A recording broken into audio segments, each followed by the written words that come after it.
In this video, I'm going to show you how you can permanently stop pop-up notifications from Instagram.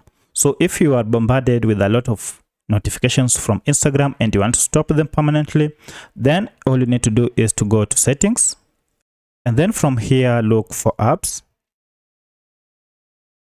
and from apps look for the option called manage apps. And this will open up all the apps you have on your smartphone.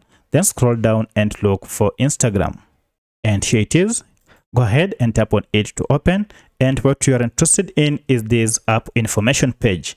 Alternatively, to get to this app information page, just go and long press on your Instagram app and then tap on app information. Now from here, look for notifications. And as you can see, the notifications are turned to yes. So if we tap on it, you can see all sort of notifications are turned on. Now, if you just want to allow vibration, you may want to turn off all the others and allow vibration. But if you want to turn off everything, just go ahead and toggle this to turn off all notifications from your Instagram app. So that's how you stop Instagram app notifications on your Android smartphone. Now from here, you will never again get any Instagram notification popping up on your screen. So if this video was helpful to you, kindly hit the like button and subscribe to this channel to support me. Thank you for watching, and let's meet in the next video.